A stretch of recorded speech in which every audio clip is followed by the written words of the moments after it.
see, is that, wait, oh, oh wait, I got a couple of people in here. All right, there we go.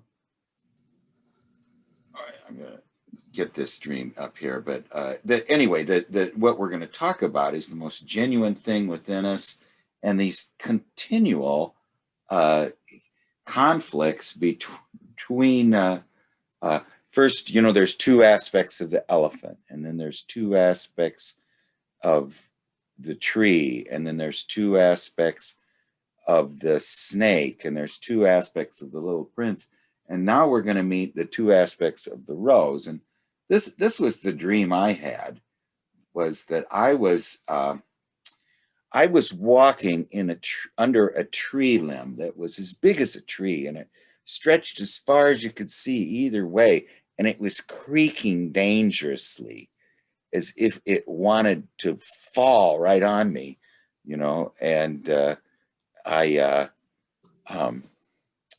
you know, so I wanted to get out from under it immediately, but suddenly I find myself lying down in like a ditch, or you could say a rut, and I was paralyzed and I couldn't move.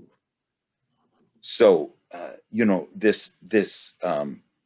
mother complex was threatening to annihilate the growing thing within me, you know, the youthful part of myself, you know. And it just reminded me, I told my wife of the baobab trees that were you know, affecting the planet, you know. Hi Gary, I'm just showing a dream I had that was kind of like the baobab tree threatening the planet. I was trapped underneath it, and I just had this like March 25th, so it wasn't real recent. Yeah. And so anyway, you know, I was thinking, so what is the mother complex is still bothering me, and I'm 65 years old. Yeah, you know, we're going to find out what it is, you know. And I was thinking of doing analysis with somebody now, and she's very good, and she's actually the head of the director of the Young Institute of programs, anyway. But I suddenly found myself blushing and feeling that uncomfortable in my own skin feeling that I felt when I was a teenager. So, but that's the growing thing in here, and she's gonna tell us about it, you know. So if where we left off last time was that the prince has two aspects. He divided into two aspects. Okay, he was before a very ambiguous figure. We didn't know whether he was the infantile shadow or the hi Carlos, or the future flow of life, the future flow of growth, which was represented by the self. And you know, the self, my wife and I were talking about, really represents, is the representative of the body and of nature and of the seed, the acorn that the oak tree becomes. But it's very related to our biological existence. And yet it has an inner aspect as well, you know, that where did all these wonderful ideas of the DNA and the acorn come from? It came from the dream maker. So what we're seeing in the outer world is like what you know, Franz Kafka called a dream that's come alive, or a memory that's come alive, you know. So anyway, we left off last time with the little prince, Exupery's infantile shadow, or is it his future self? And then we see the lazy neighbor who didn't take care of his baobab tree, and it you know, ate up. He didn't have, and he also didn't have enough earth. His planet was very small. And so he didn't have enough psychological substance to support his great genius. And so then we saw the little bit of earth with, you know, like 15 elephants on it. You know, there wasn't enough room on the planet for, or enough room in Exupery's earth or his psychological substance to support his admittedly great creative genius. You know, where she mentions Goethe solved this problem. You know, Goethe was a puer Aeturnus as well, but he solved the problem. And Exupery apparently could not solve it. But anyway, so that was where it was left. And, you know, Jung has that wonderful quote about that the child in us is both our pre-conscious self and our post-conscious essence. So it's both the child in us, and it's both our soul, what survives death. And so it's a divine prerogative, and at the same time, a great incongruity and handicap. And so the question, the imponderable of the child within us is it is either our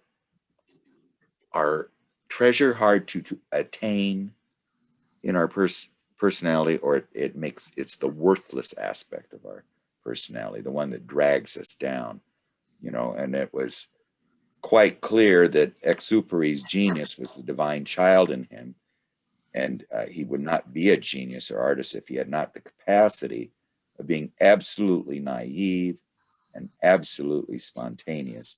So it is the child, the divine child, and only the divine child can be absolutely spontaneous and absolutely naive. And it is because the child is so close to nature.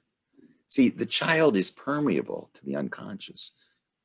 When you go into the prison of adulthood, the door shuts behind you, you know, the wall shuts, but not for the child. So the adulthood is really what you can, if at least in our current adult world, is really a shutting us off from the world of from the absolute naive, absolute spontaneity. And so this is going to come up again here with the rose. So what was important in him was it infantilism or the divine life? So anyway, then we're going to start with she's going to talk about the it had to separate too by as well. The little prince had to separate into the bad prince, the bad lazy neighbor with his tree that was a baobab tree, and then the little prince who takes care of his baobab trees. So that his little bit of earth, his little bit of psychological substance is not overwhelmed by the snake that swallows the elephant, and it's not overwhelmed by the baobab trees, you know. So anyway, now we're going to get to the part about the sunsets, because this is pretty interesting. It's the neurosis of the provisional life that people live in expectation of maybe being able to one day, not yet, but maybe one day in time, they will do what needs to be done, you know. And so now we're to the sunsets. And the book starts, "Oh, little prince, bit by bit, I came to understand the secrets of your sad little life. For a long time, you had found your only entertainment in the quiet pleasures of looking at the sunset. And I learned a new detail on the morning of the fourth day when you said to me, 'I am very fond of sunsets Come, let us look at a sunset now. But we must wait, I said. Wait for what? For the sunset. We must wait until it is time. It's a very important statement.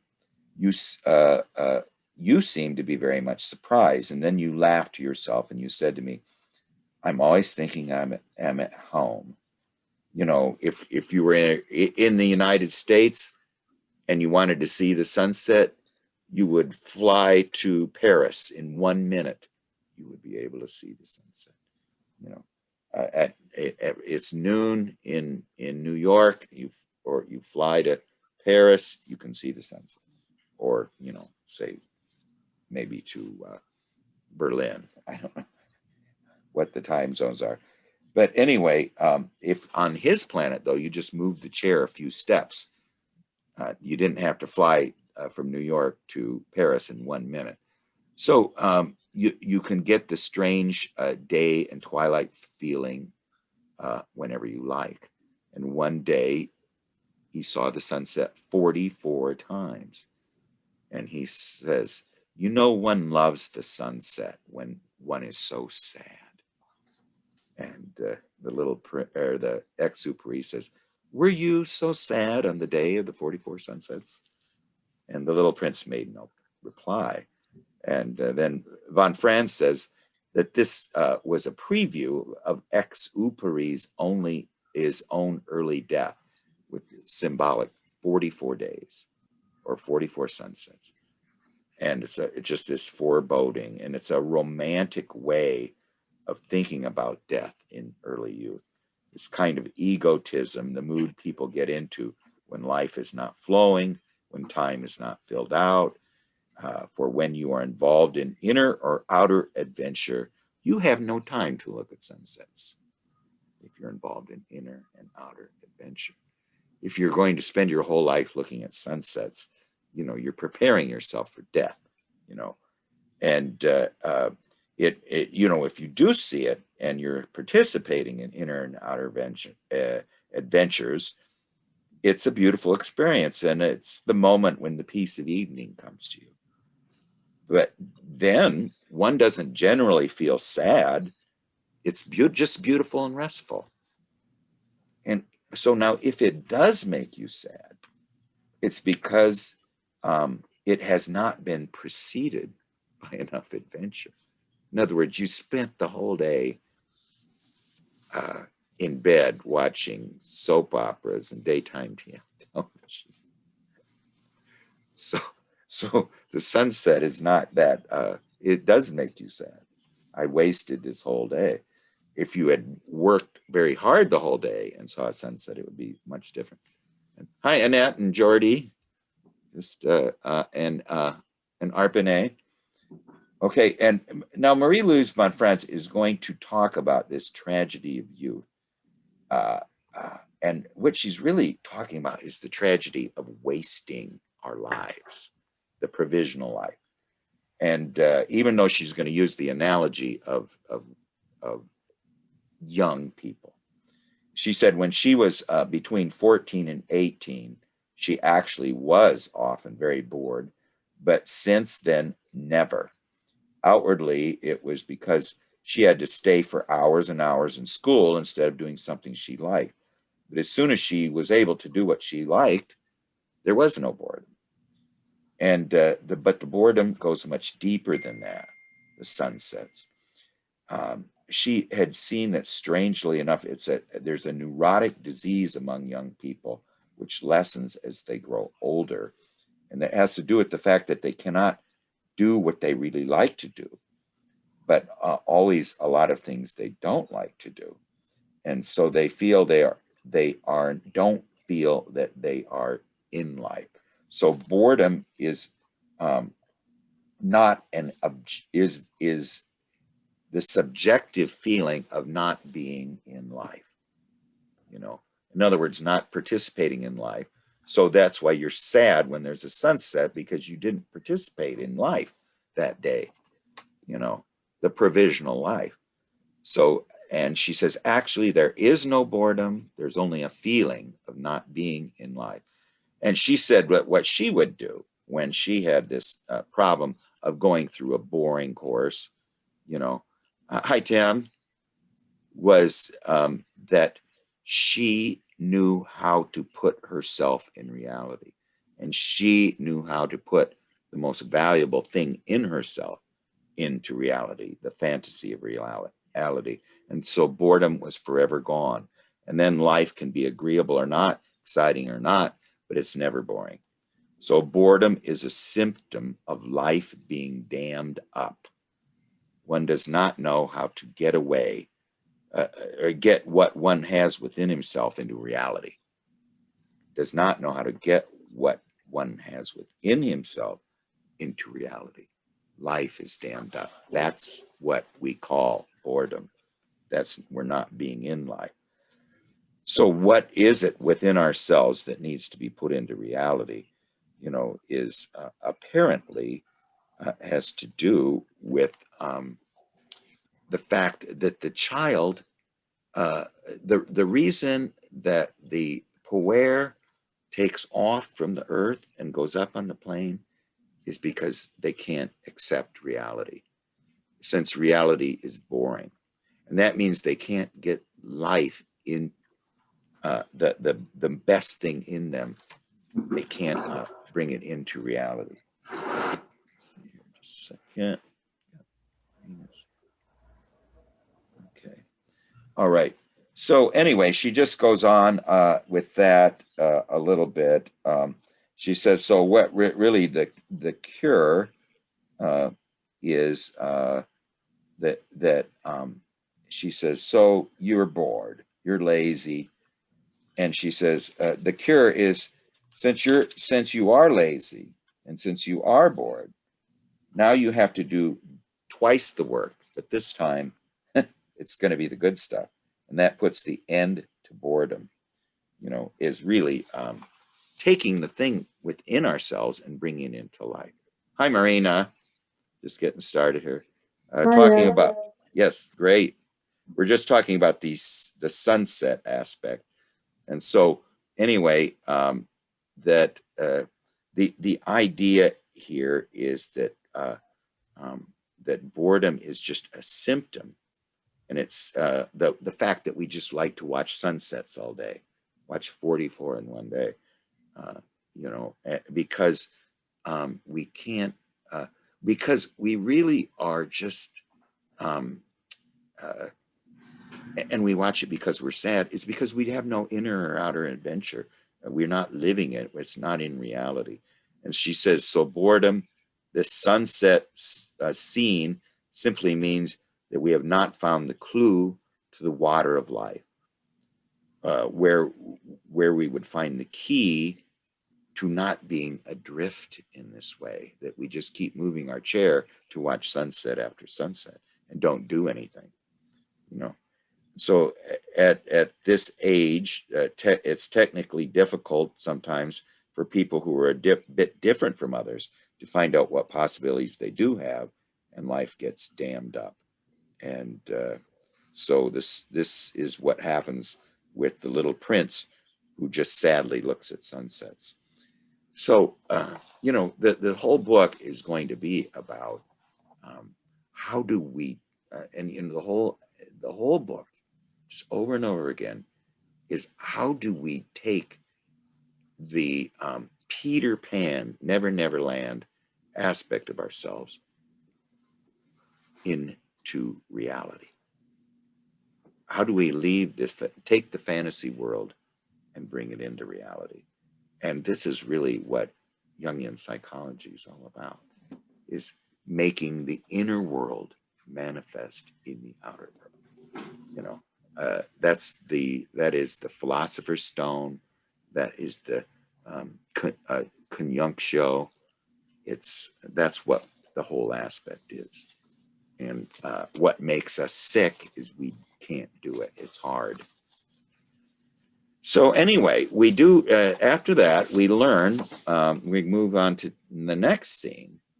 We learn that on the planet B612 is not quite as boring as the little prince would imagine, have us imagine, that we just watch sunsets all the time.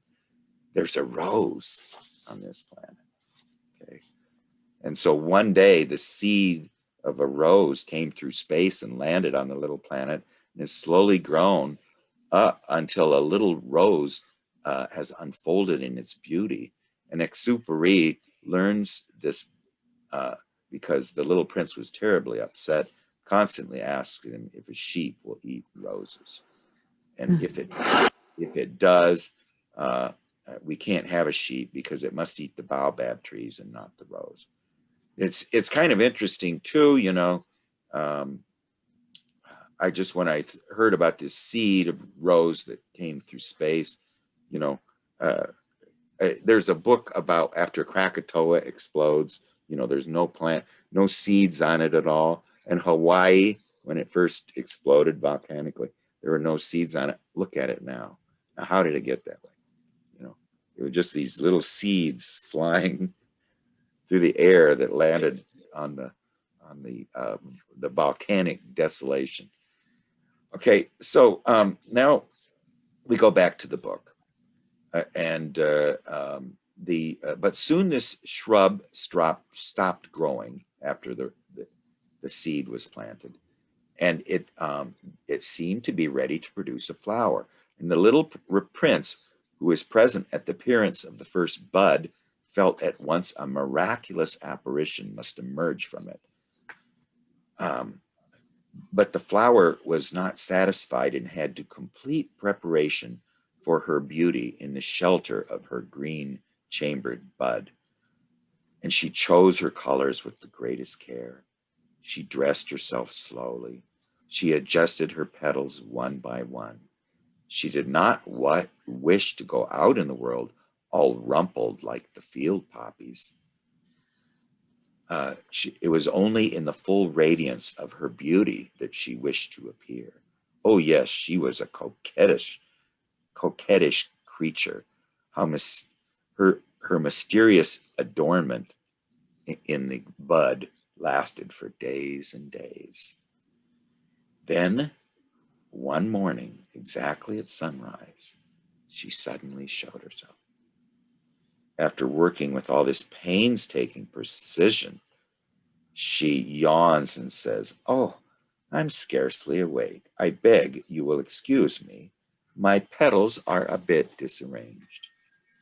But the little prince could not restrain his admiration. "Oh, how beautiful you are." "Am I not?" the flower responded sweetly. "And I was born at the same moment as the sun." The little prince could guess easily enough that she was not any too modest, but how moving and how exciting she was. "I think it's time for breakfast," she added an instant later. "If you would have the kindness to think of my needs." And the little prince, abashed, went to look for a sprinkling can of fresh water. And so he now tended the flower. So too she began quickly to torment him with her vanity, which was, if truth be known, a little difficult to deal with. So now the little prince had a double aspect. Now he's got another double aspect, himself and the rose. So it's Exupéry's got the infantile child and the divine child within him. Exupéry also has his ego and the anima within him. And they're both, have this tension of the opposite. And now we're hearing about not the infantile child shadow or the divine child. We're hearing about Exupéry and the anima. Okay. And she's a little difficult to deal with. One day when she was speaking of her 4 thorns, she said to the little prince, "Let the tigers come with their claws." And the little prince says, "There's no tigers on my planet. And anyway, tigers do not eat weeds." "I am not a weed," the flower replied sweetly. "Please excuse me. I am not at all afraid of tigers, but I have a horror of drafts. I suppose you wouldn't have a screen for me." "Horror of drafts, that's bad luck for a plant," remarked the little prince. but added to himself, the flower is a very complex creature. At night, I want you to put me under a glass globe. It's very cold where you live, in the place where I come from. And then she stopped, and she had come in the form of a seed, so she could not have known anything of other worlds.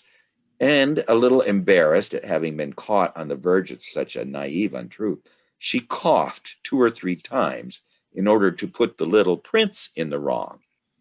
The screen, she said. I was just going to look for it when you spoke to me. She forced her cough a little more so that he should suffer even more remorse. So the little prince, in spite of all his goodwill that was inseparable from his love for the rose, had soon become to doubt her. He'd taken seriously words which were without importance, flirting words of, prove my love. At one time, I remember that Lancelot had his horse killed out from under him, and so but he has to get to Guinevere by a certain time. And then he sees a cart coming along, and he says, well, if I was to ride in that cart, I would get there quicker than walking. But it was a disgrace for a knight to be seen riding in the back of a cart pulled by a donkey, So he hesitated for 3 steps, and then he did get in the cart.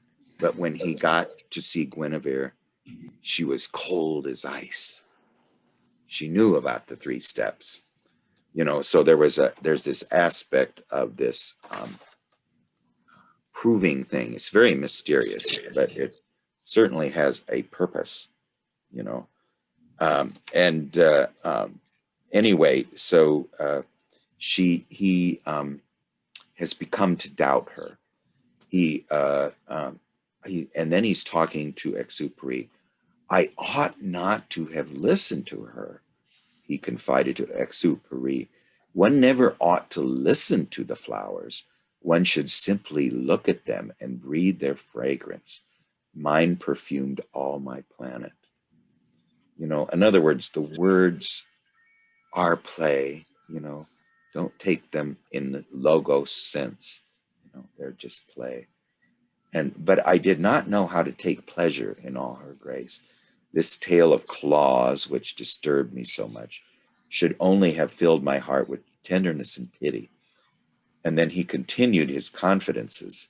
The fact is that I just did not know how to understand anything. I ought to have judged by deeds and not her words. She cast her fragrance and her radiance over me. I ought never to have run away from her. I ought to have guessed all the affection that lay behind her poor little stratagems. Flowers are so inconsistent, but I was too young to know how to love her. Now this is going to become very interesting, because this friction in these young loves shows that maybe they're both too immature for their love, even though they are full of love. So it's an anticipation of something to come later, and that's why it's sometimes so painful. And it alludes here to his first experience of woman and his first anima projection, and how difficult it was for him. And it gives way to the fact that he was not up to the vanity and the moods, and as well as the charm and the beauty of the rose, or the anima, or the outer woman. One of his wives was named Rose, and he married her in a romantic mood, because he suffers too much from the moodiness of the rose, though the little prince decides to leave the planet.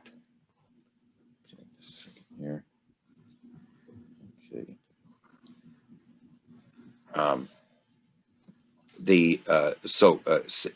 He sees the migration of a flock of birds, decides to catch hold of one, and it lets himself be carried away, which is how he came to the earth. So now we learn suddenly that the little prince came to earth not because of the sheep, but because he could no longer stand the flower any longer. Runs away from reality, and this is the aspect of the immaturity. The moodiness and all the difficulties with the haughty princess in this rose drove him away from his planet. The rose was a bit sad when he leaves, but she didn't show it. On the morning of his departure, he put his planet in order, carefully cleaned out his active volcanoes, and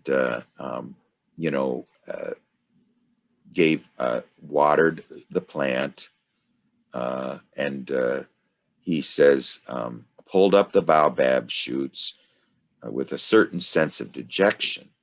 The last little shoots of the baobab, he believed that he would never want to return to this planet.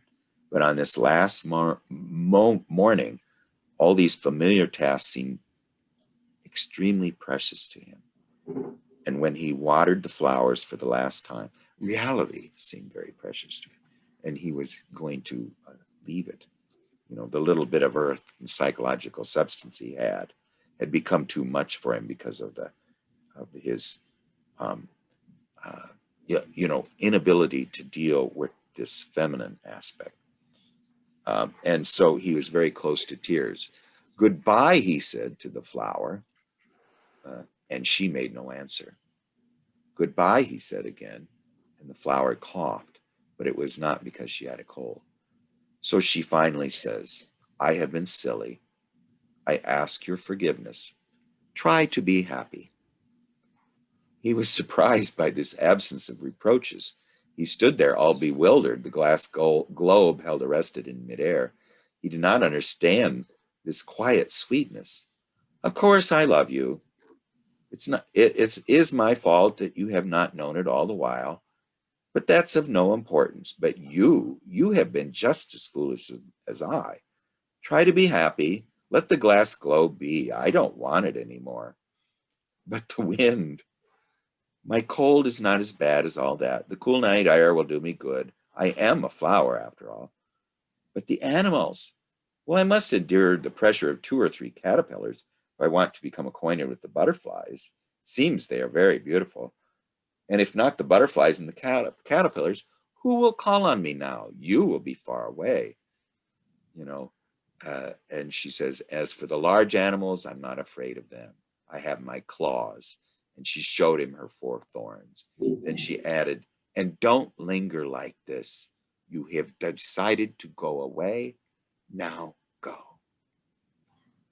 For she did not want him to see her crying. She was a very proud flower. Now, von Franz says this is the most perfect description of a lover's relationship where each tortures the other. Both suffer in their inner hearts and are too proud to make a gesture of reconciliation, or more likely, don't know how to. Now, this is, again, this is just a continuation of the fact of the splits within us, and how do we bridge them? So negatively, the anima and animus are always opposed to each other. It's on account of the lack of human feeling and the lack of experience of life that people don't know how to bridge momentary quarrels. And this is the fate of many love affairs. It's also a magnificent description of the vanity and moodiness of the typical anima. She just was beautiful there. I think if you listen to her, I bet she showed a little bend, but she's not going to break. The anima generally has a certain amount of infantile moodiness, kind of irrational behavior, and von Franz says that especially male men, ones who are especially male, seem to like this type of woman, and she's a compensation for their excessive masculinity, you know. And but there's also a kind of intolerable kind of childishness in such infantile moodiness, you know. The rose here is, in other ways, it's just as infantile as the little prince, and therefore they must be separated. So this is an anticipation of something. It needs to be restored in a higher form later. Right now, they're not ready for each other. In antiquity, she's going to go through the symbolism of the rose. The rose belonged to the cult of the goddess Venus and of her divine child Eros, and it was also used in Dionysian mysteries as the image of the early dying youth, and it was in the cult of Isis, which is related to Venus. And in Christianity, the rose is split into two aspects. It's a symbol of the Virgin Mary, of heavenly love, and it's also a symbol of earthly lust, the Venus aspect. I know you just see there's many rose things.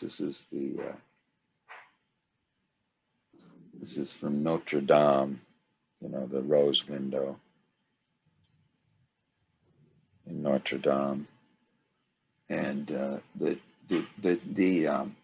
cathedral very near where my father came from in Norway is called Nidarosa. It is. Let me see if I can find it. There you go. I can't. Anyway, it's called the Rose of the Nida River. It's got a very similar. I don't know. This one does not look that great. But it's the. Oh, it's downloading. Okay. Anyway, the rose is just this symbol. It's very much like the lotus. It's the place of mystical transformation. You know, so the fact that the anima is some. Now, this is Nidarosa in Trondheim. It's called the Rose of the Nida River, and Trondheim is on the Nida River, and it was the place in Trondheim was the final battle between the pagan Vikings and the Christian Norwegians at the Battle of Stiklestad, and there Olav den Hellige, Olaf the Holy, was killed at that battle, and so they built the cathedral to house his body, you know, and so it took 75 years to build it, and so he'd been buried for 75 years, and so they finally got it finished, and they dug him up. He smelled like roses. His body wasn't decomposed at all.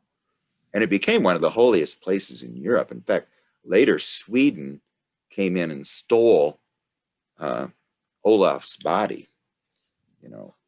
But anyway, the rose has this mythological aspect. One part ascribed to the devil and the negative aspect of lust, and the other to the positive aspect of mystical transformation, very much like the lotus in Eastern mythology.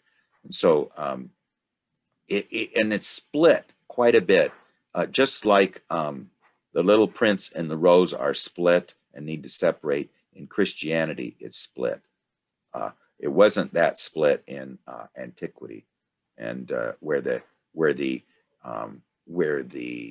very libidinal side and the mystical transformation side were linked together. They weren't so separate as they are in Christianity. And she mentions some other signs that in medieval Christianity that are contradictory. The lion is the symbol of the devil, but it's also the symbol of the Christ. The dove is the symbol of the Holy Ghost, but the dove is also the symbol of lust. And you can go through these symbols and find these opposites in all of them. Now the rose has 4 thorns, and it's in the form of a mandala. The rose is a symbol of the self, and so it's the place of inner mystical transformation. But here, like the star child, like the little prince, the rose represents a too undeveloped and too infantile aspect of the anima, and therefore the two have to be separated from each other in order to become mature. So at present, the little prince and the rose are an anticipation of inner totality, but they're not the realization. If they were the realization, I don't think that Exupéry would be a Puer. He would not. I mean, this is just something that all of us face. In integrating the feminine in the let's say in the way of antiquity, where you accept the earthy side of it and the heavenly side of it as the same thing, you know. And but we're more Christian. We have them split apart. We split morality. You know, the one thing about you know, Joseph Campbell mentioned this one time, that there's 4 aspects of religion. You know, there is the 4 aspects or 4 functions of a mythology. He says, one is the ethical and the taboo system, you know, and the second one is the explanatory one of you know, where did Blue Jay get its blue feathers? He says those are both sociocultural, and they change everywhere.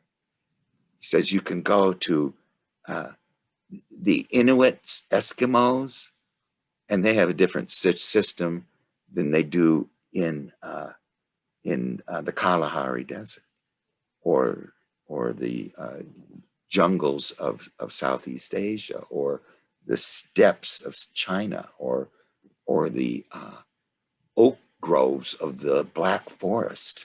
You know, they're sociocultural. They change every decade. They change. And he said, instead of going to your priest now for laws, you go to the civil courts.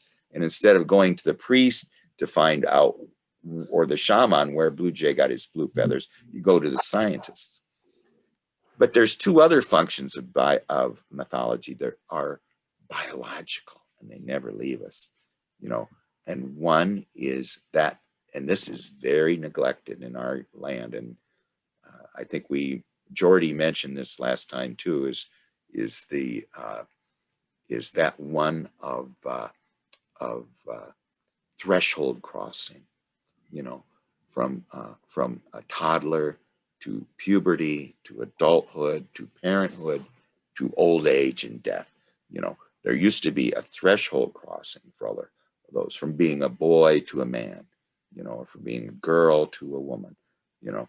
And that is actually mythological and biological, and there are archetypal forces at work within us which we ignore, you know, and it just leaves children lost today because they have no guidance, you know. Now, the other aspect is that one of the religio, that is, and this is what this thing is about here, is connecting. The ego needs to separate, and then because it's too immature, it needs to mature, and then it has to have a higher form of union. That's what needs to happen, and that's biological too. That's the one of inner transformation. It's biological. It's everywhere. Any human being who is ever born is inborn with that absolute requirement. You know, must happen. You know, and if it doesn't, you know, what von Franz says, it'll kill you. You know, you either follow it or it'll kill you. So anyway, she mentions a lot of fairy tales of Little Red Riding Hood, or Little Brother and Little Sister, where there are two, a male and a female, who first have to be separated, and then they're reunited, and usually one of them dies, and then the other one finds the magical charm which will bring their little brother or little sister back to life. Well, this is really describing the anticipatory relationship of the little prince and the rose. One or the other of them, after they've broken up and separated, needs to find the magical elixir that will bring them back together now, but not as immature entities, but as mature entities. So that is what this is kind of about, in Exupery. Now she's going to talk about this wonderful thing of the child, and how does the child become an adult. And this is very interesting, and I hope I communicate this because it's so important, and that is the one of the suffering aspect, that the only way that the absolute spontaneity and the absolute naiveness of the creative thing can be brought into reality is through suffering, and she's going to talk about this. It's very profound, and she doesn't, she kind of, it's just sort of the tail end of this, but it's very profound. So the aim of this suffering is to mature the too infantile nucleus of his personality. I just skipped one little part here.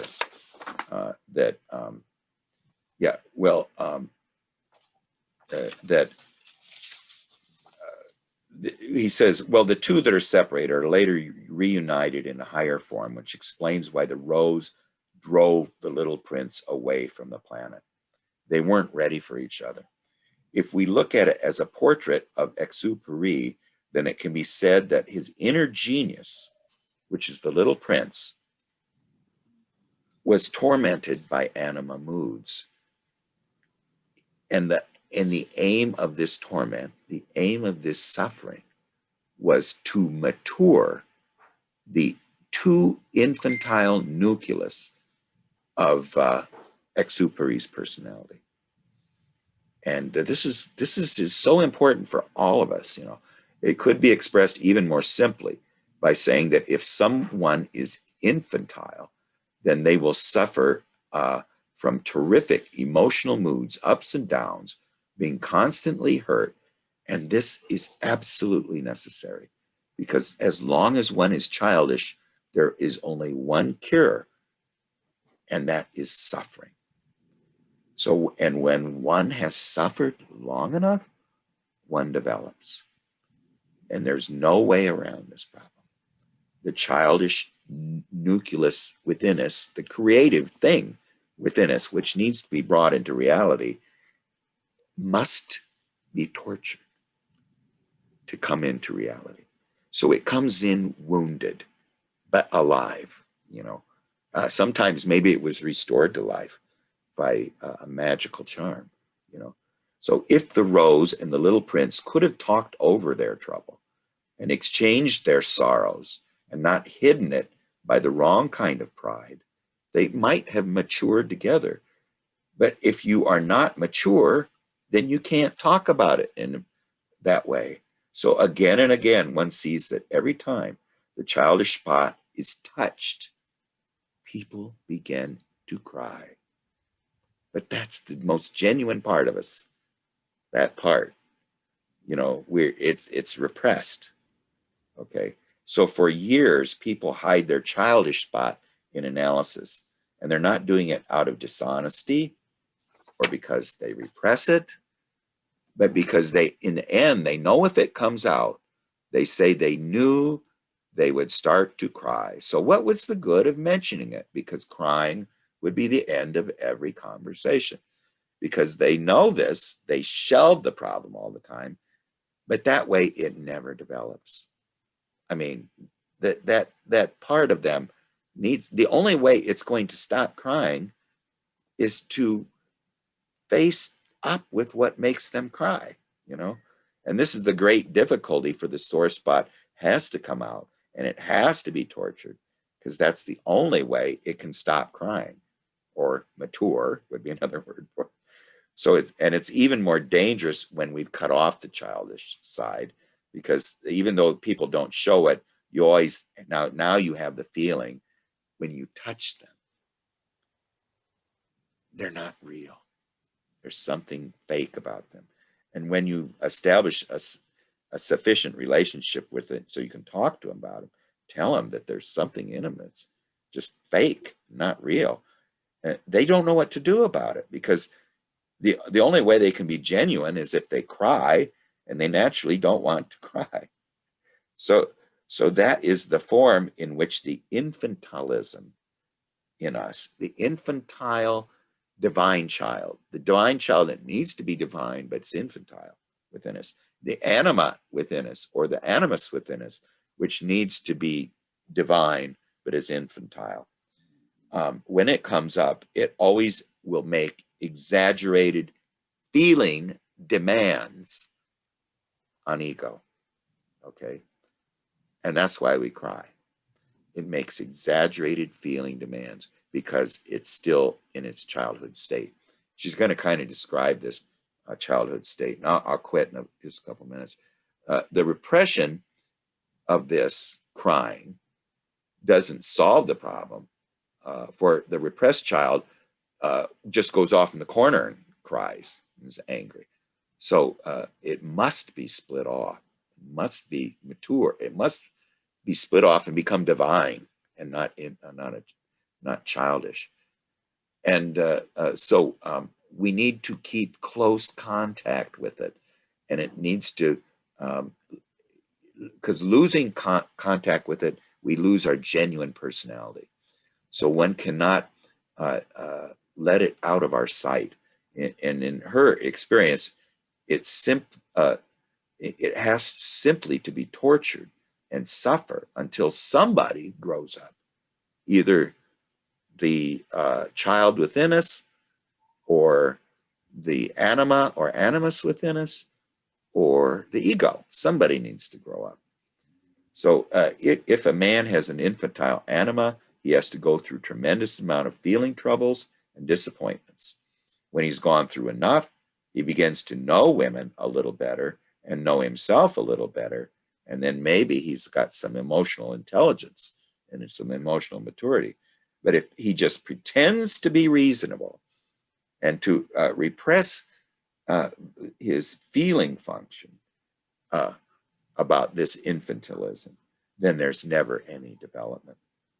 So it is even better to expose one's childishness so that it may be tortured, than to be reasonable and hide it away so that you won't get emotional, because then it only gets stuck.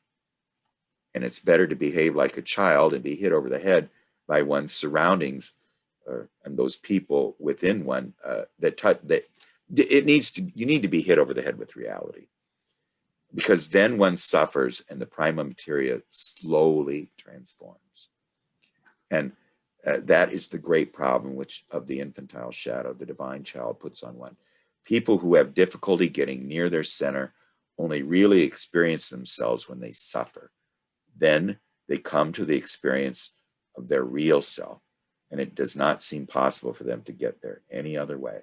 So therefore, for the child in every adult, the child in all of us is the source of suffering. It's that it suffers because the grown-up part of ourselves, the one that can take life and reality reasonably, and doesn't suffer that much. The sufferings of childhood it still needs to come into reality, because it's the real part of us. And this is just the end of this thing. I'll say, in childhood, there are such terrific tragedies, even though they might be over minor trifles, which shows the childish within is the most genuine part.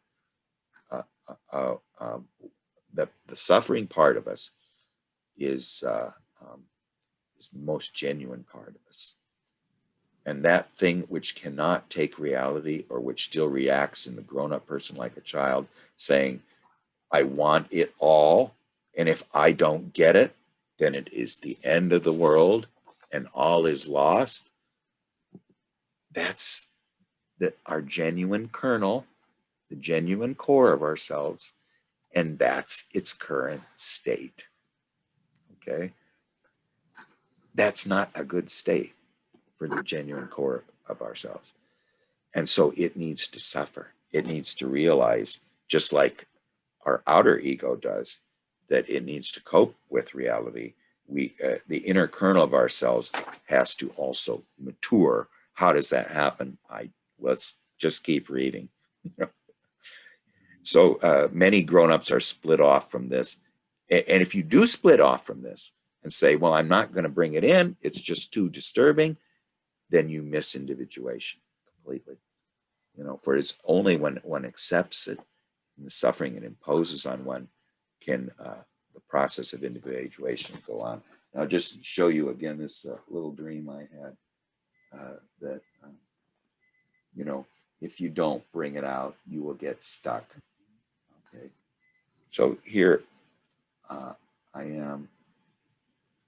This was just a dream I had on the 25th. I'm under this tree limb, which is maybe 8 feet wide, and I can't see the end of it either way, and it's creaking dangerously in the wind. And I know that I can't stay underneath it.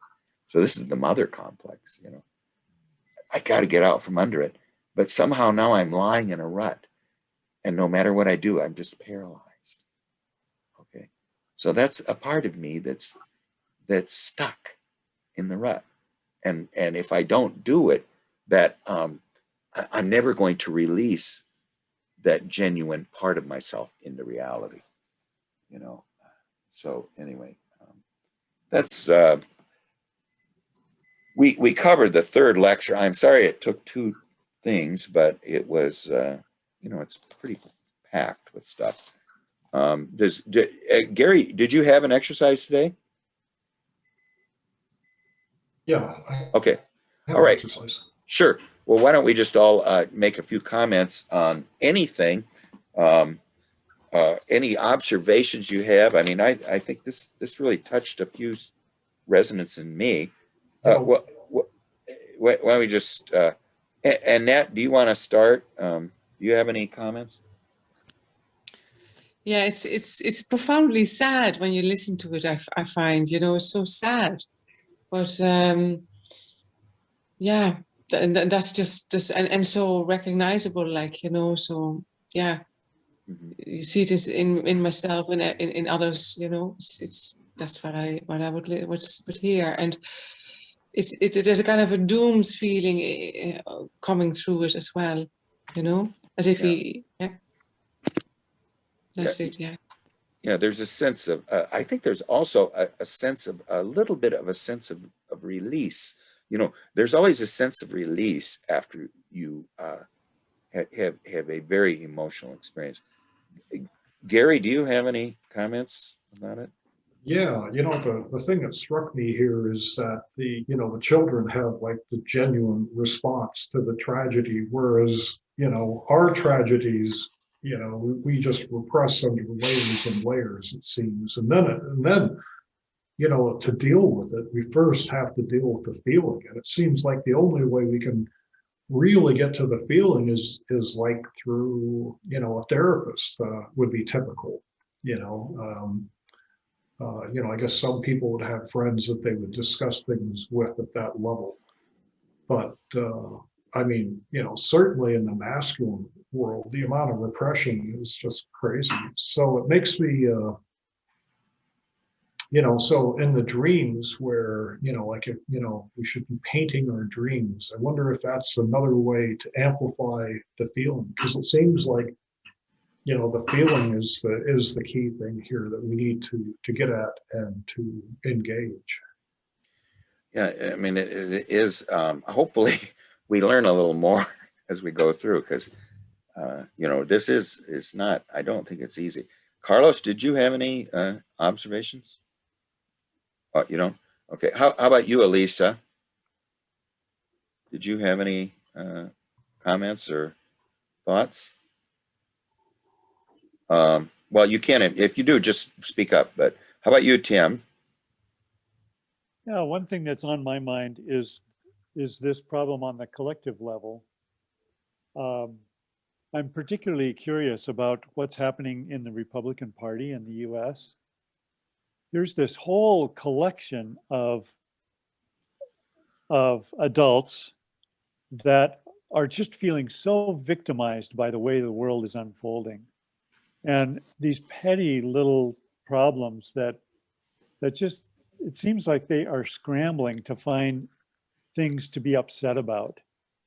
Kind of like a little kid just trying to find something to throw a tantrum about. And I wonder if this isn't if they aren't being the scapegoat for the collective angst of our own immaturity. It feels to me like the collective psyche of the developed world, what we call the developed world, is stuck at about 14 years old or thereabouts. And even though we face these incredible challenges like the COVID crisis and global warming and that kind of thing, we still just can't seem to rise to the level of maturity to actually deal with them. And so it feels to me like the Republicans are allowing this kind of this tantrum behavior to come out for all of us. Yeah, well, I don't have too much to, I mean, I try to stay away from the political, but I'm an introvert, so don't listen to me. But yeah, I mean, I could see where that it is a somewhat of a very polarized time, at least in that case. But you know, both any thing has a left and a right, or a dark, a shadow. So I mean, rather than you know, trying to, you know, I don't know. I really don't. I don't want to. I do. Maybe some other people have some comments. What do you think, Jordy? Well, I think too much. Yes. So I'm going to be concise, and just to do, if I am allowed, a bit of context amplification. Now, there is the symbolism of the rose, which Saint-Exupéry was well aware of. It's possible that Marie-Louise von Franz wasn't that much as Saint-Exupéry. Then you have what's called the language of flowers, which was developed in France, in the south of France, by late 14th century, in the context of romantic troubadours, which can be quite complex, these symbolic languages. Campbell knew about that. Then you have a derivation of that is the rose in alchemy, which is another rich field. But before troubadours and before alchemy, there was, Middle Ages was heraldry. And the rose is an important element in heraldry. Yes, heraldry. Yes. Heraldry. Yeah, Now, the whites rose and the red rose. Yeah. That was in the Civil War, one of the Civil Wars. A simple example: the red rose is associated with Saint George, and you have the triad of the knight, the rose, the red cross, the damsel, and the dragon, as an unsolved puzzle. The only sensible thing to do I think Campbell elaborates on that, is to tame the dragon and escape with it, not to kill it. Mhm. You pick the girl and mount the dragon. That's another, in a nutshell, that could be an element for 1 or 2 sessions. I'm going to my notes. The alchemical rose, it's a pentagon. It's the number 5, which is, Oh. by definition, in Pythagoreanism, the number of the human being. So it's a pretty much human rose, which is associated to fragility, whimsicalness, volatile, fickle, not particularly durable. In this sense, has been understood by another tradition, which is away from us, but not that away, which is the Sufi mystical Islam. Yes. There is plenty of literature, both from France and possibly Saint-Exupéry were not that aware. Mhm. But Saint-Exupéry, being a French Freemason, we'll have to look at what, say, lodge he belonged and what he was exposed. But those things were perfectly well elaborated in the 30s in France. When I am talking, that meaning he's not innocent, he's not ingenuous. He knows with some detail to the full gamut of meanings that the rose has. Now, to me, definitively, there is a connection between anima and anima symbolism and the presence of the rose. Now, I wouldn't go much far to elaborate this into a personal individuation roadmap, even though the only sensible thing to do is to put that in each one personal roadmap. Being practical, at the end of the day, we have to face each one of us our personal roadmap. And in these things, in this sense, thank you very much for the rich contribution of your reading of Marie-Louise von Franz. Yeah. Well, Now, thank you. Yeah, go ahead. My only point is an invitation to enjoy the versatility of the symbol, the richness of the whole thing. Yeah, Now, his wife was named Rosa too. You know. yeah, one of he Yeah. had several. Yeah, he had several. Yeah. And he had a personal inclination to live his life in a romantic flavor narrative. But that's one of the charms. He was a charming fellow, this Saint-Exupéry. Yeah. Well, I mean, you can tell for the book just reads so beautifully. It's just absolute surprise on every. And go ahead. But if you read his biography, the type of text like the flight to the south, etc., and you look to images when he was in his 20s or 30s, he was a romantic archetype, he himself. And he was a ladies' man, by the way, to the bitter end. Yeah. Yeah.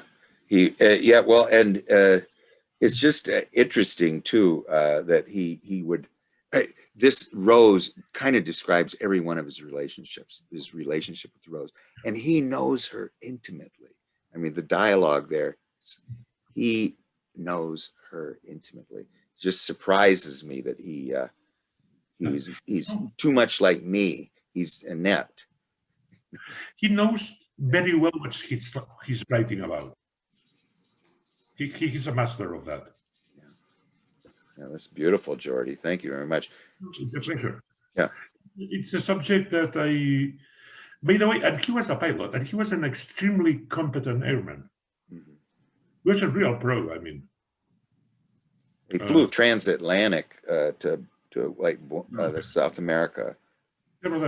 But if you read his early books, when he was doing this line, he had to cross the Sahara Desert. He went from France to the Middle Africa to Dakar, and then he crossed the Atlantic. And he was lost in the desert several times. Mm-hmm. And one short story, he had only one orange. He was damn lost, and the reflection of the orange and himself under the wing of the plane is wonderful to me.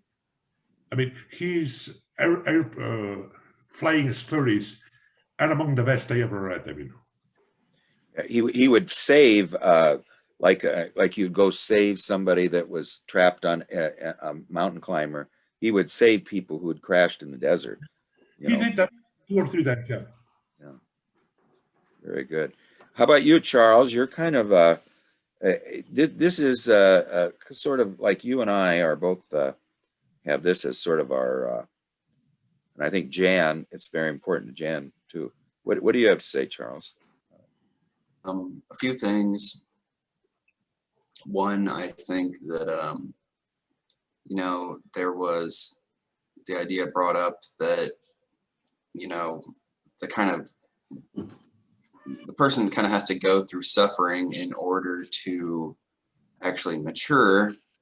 And I think, you know, you have a large variety of psychic problems over here in the United States, but I think there is a general lack of maturity overall.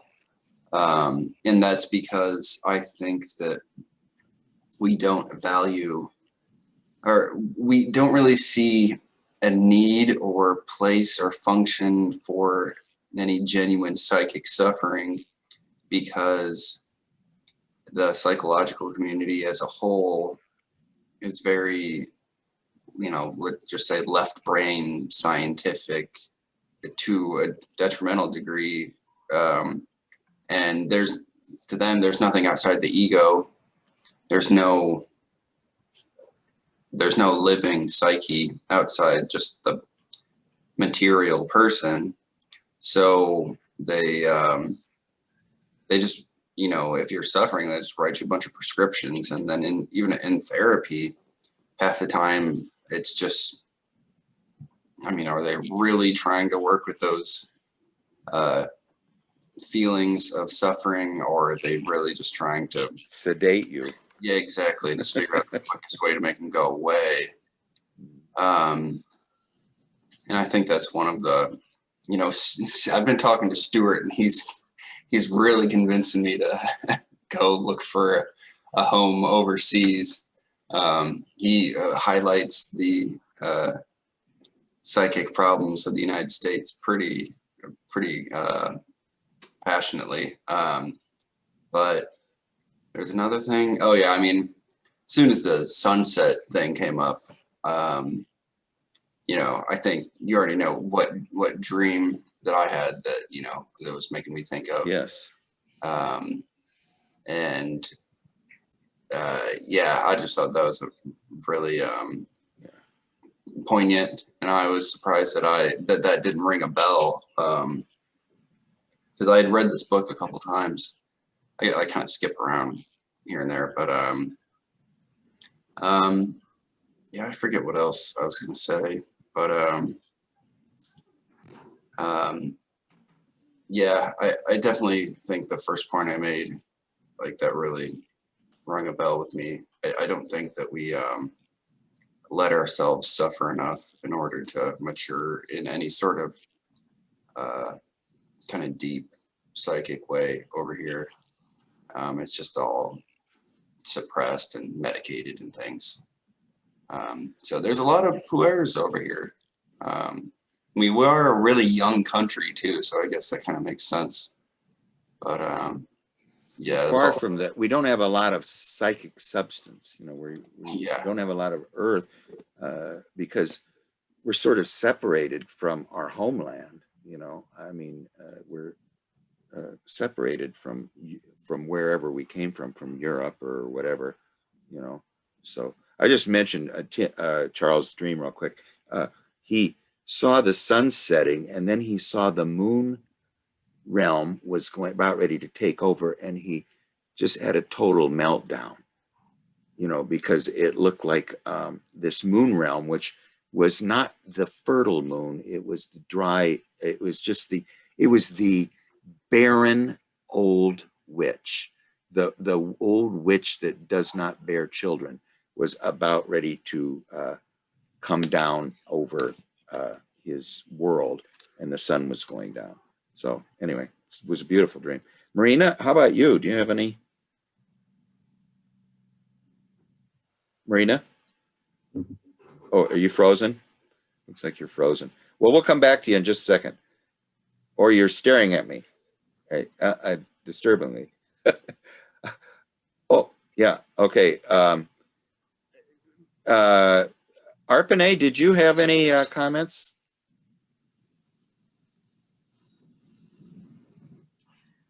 Did you have any comments, Arpane, about it or not?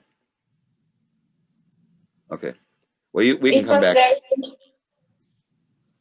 Yeah, go ahead.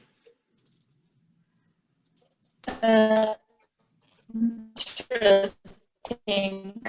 For me, I learned a lot of things.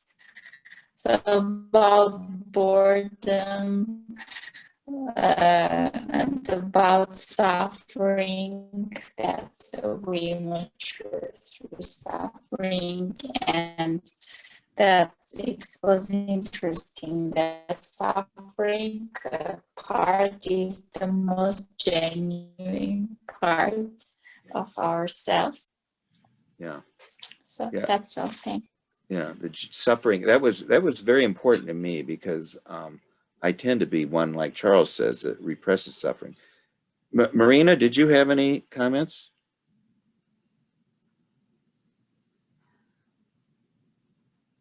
My internet is playing up a bit, so I don't know whether I'll be able to get my points across. There's a book that Geordie guided us to. It's, what is it, King, Warrior? Anyway, it was about the masculine energy. I got it, and I've only read the introduction, but the introduction talks about the psychology, about boy psychology and not man psychology.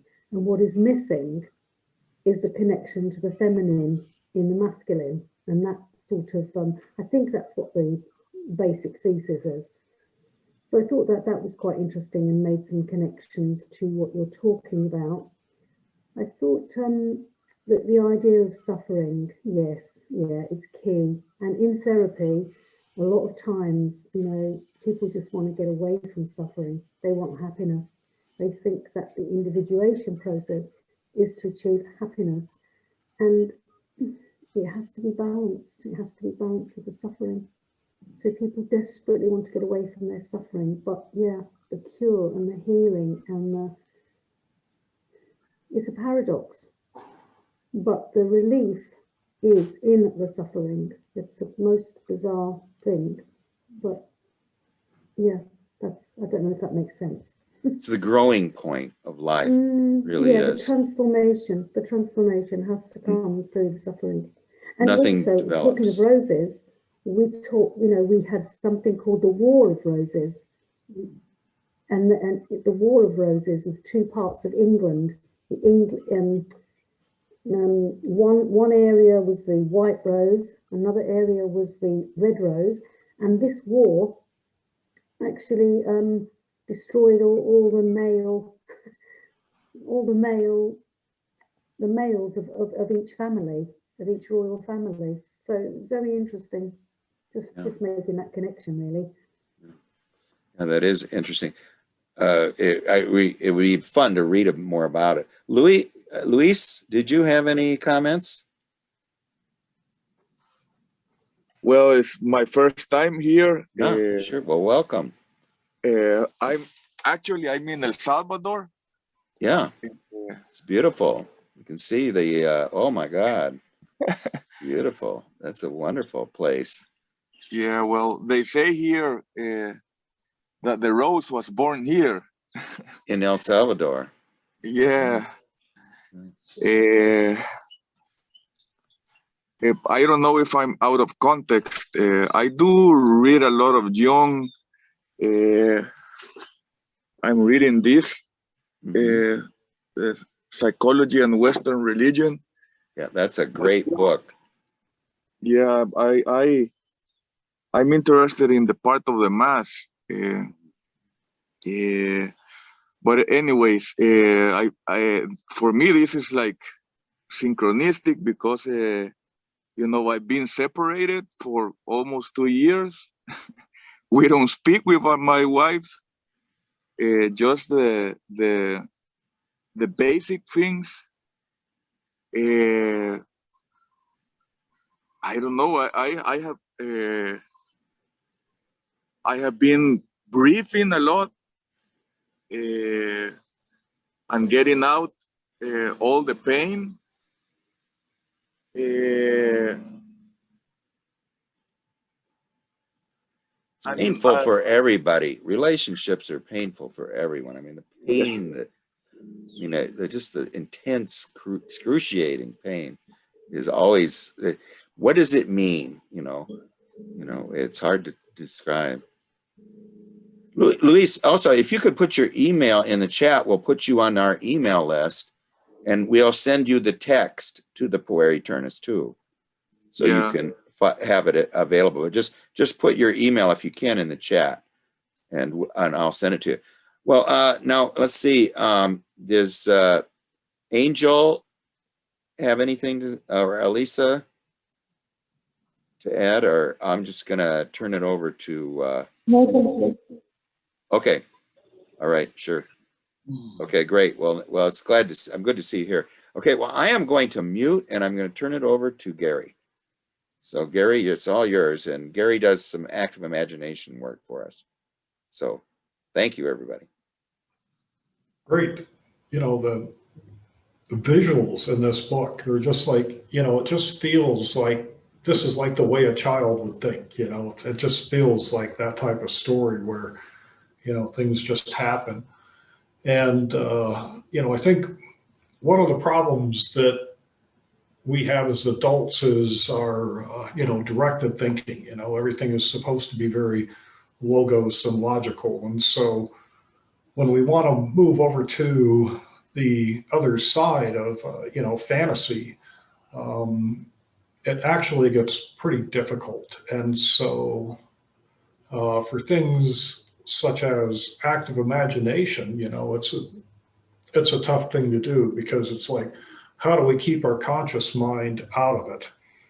And so for today's exercise, this is a yoga nidra exercise, and which is, you know, basically means the yoga of sleep. And if you were like a really advanced practitioner, what you could do is you could put your body to sleep, but your mind would still be conscious, and you'd sort of be floating between the conscious and the unconscious. So things might rise from the unconscious and you'd be aware of it, and then you would, you know, go back more to the unconscious side. So, you know, you'd kind of swing between them. But it takes a certain state of mind in order to do that. And the exercise today is one which is going to try to put us in a state that, you know, we're very relaxed and very close to having our body asleep. The perfect outcome would be that, you know, you suddenly realize that your body is asleep, but your consciousness is still there, but it's kind of on the border of the unconscious. And that takes, you know, a fair amount of work. But everyone, go ahead and kill your video and then get as comfortable as you can, and I will go ahead and start.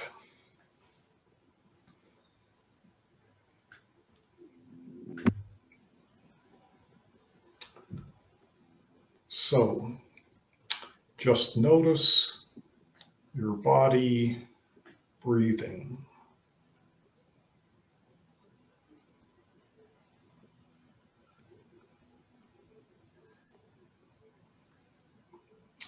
Just notice the moment the body receives an inhale.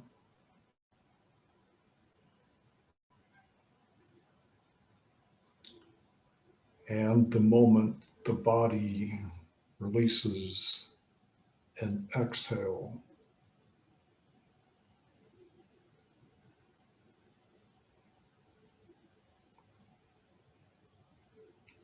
For the next few minutes, we are going to begin to shape the breath. So bring your awareness to your navel. Notice the navel rising and falling.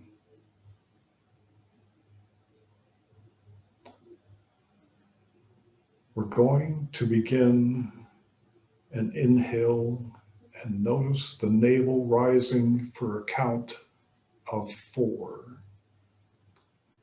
As you exhale, feel the navel fall for a count of 8. We'll do this for 2 minutes,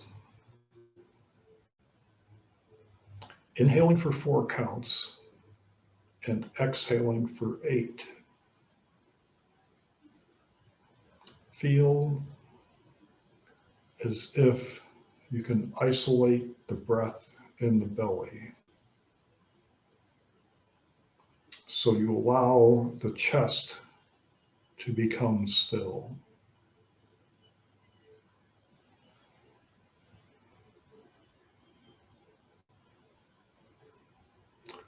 The chest becomes still. The belly is rising on the 4 count and falling on the 8 count. 2 minutes.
Feel the chest becoming more and more still. The breath is moving only in the belly. Inhale for 4 and exhale for 8.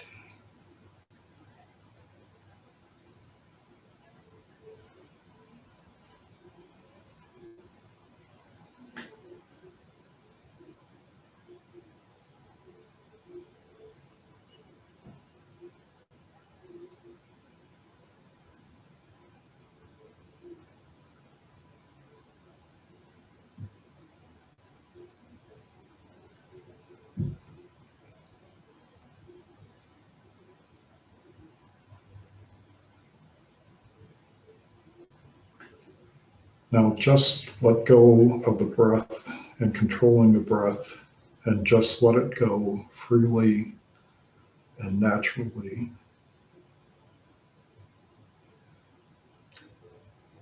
Feel the earth beneath you rising as you breathe into the body. Feel the body surrendering and letting go as you release.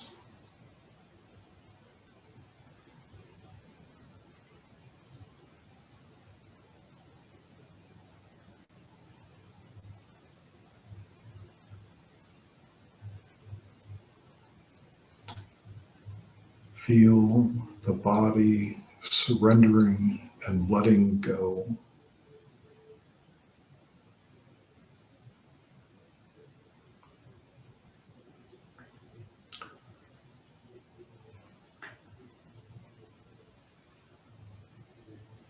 Let go of any constrictions in the body.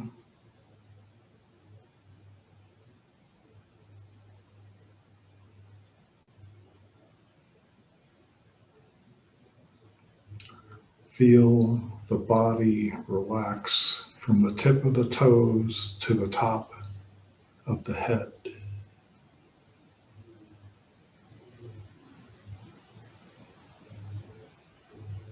As you feel the body receiving an inhale, feel as if the breath seeps through the body from the tip of the toes to the top of the head and back down to the toes on the exhale. For the next 10 breaths, you will watch and feel and sense that breath is seeping through the body from the tip of the toes to the top of the head and all the way back down. 10 breaths.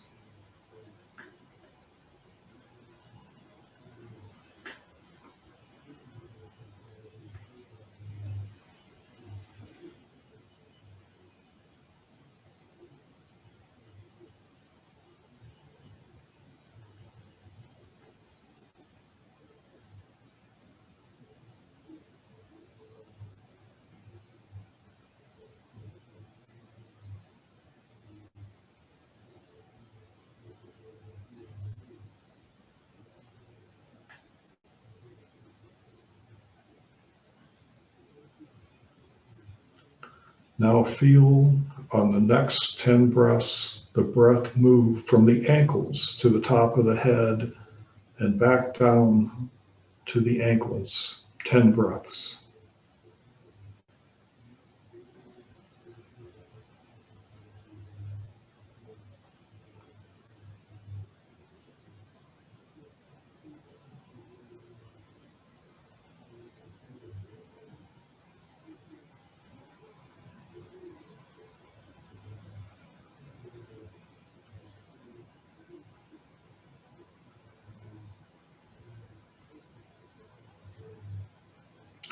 Five breaths from the knees to the top of the head and back down to the knees.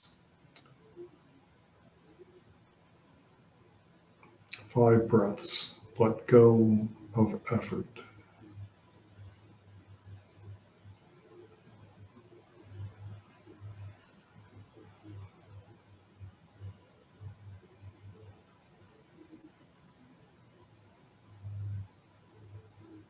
Five breaths from the hips to the top of the head and back down to the hips. 5 breaths.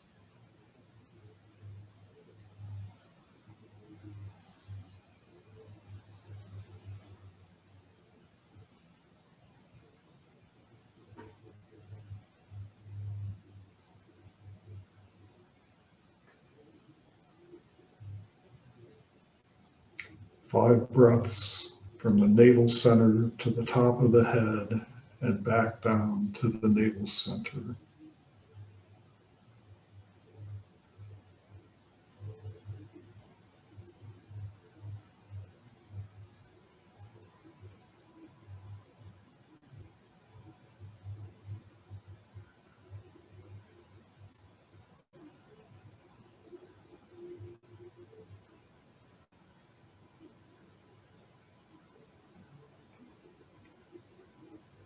Five breaths from the heart center to the top of the head and back down to the heart center.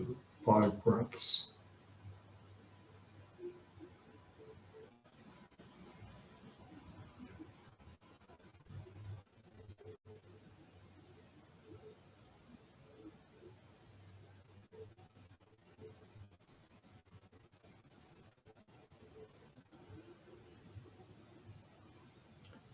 Five breaths from the throat center to the top of the head and back down to the throat center.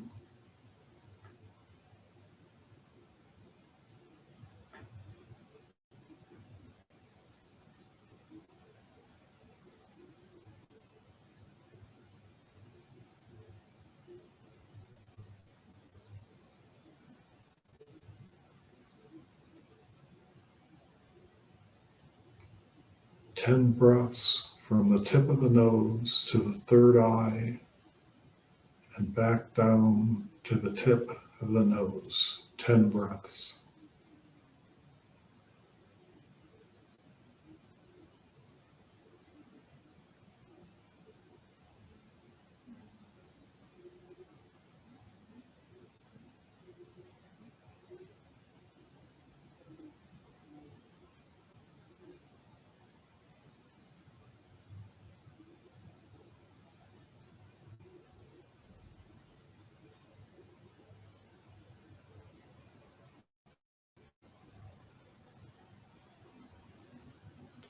From the bridge of your nose to a point 12 inches above the crown of your head and back down to the bridge of your nose. 25 breaths.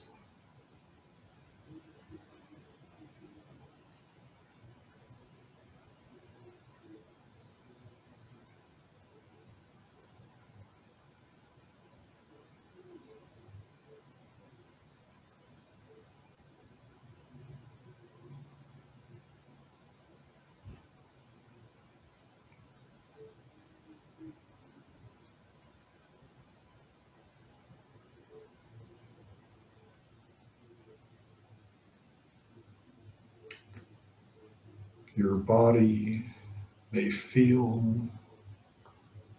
as if it could fall asleep. Allow it. At the same time, allow the consciousness to remain aware and to float back and forth from the light of the consciousness to the dark of the unconscious.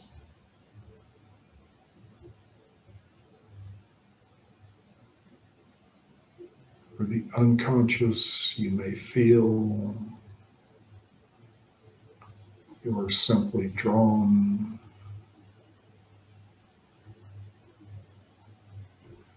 Allow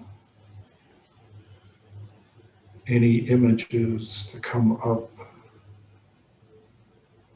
without assigning any story. Just observe.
Now take some deep breaths. Listen for the farthest sound you can hear.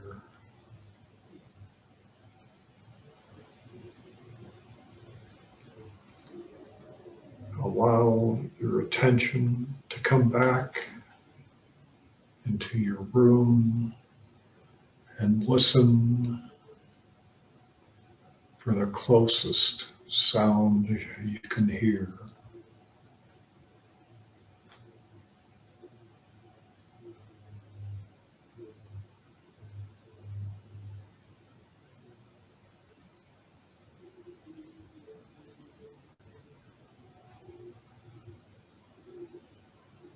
Begin to feel your body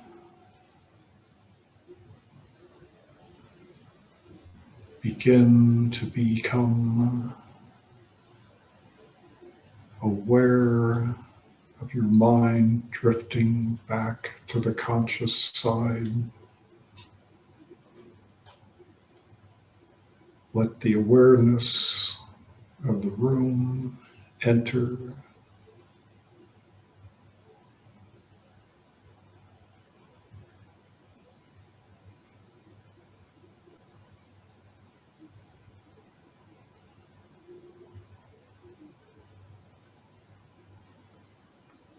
Wiggle your fingers, your toes.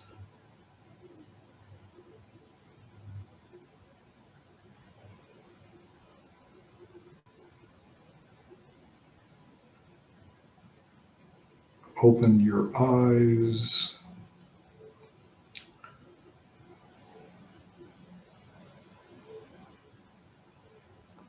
And you can turn your video back on.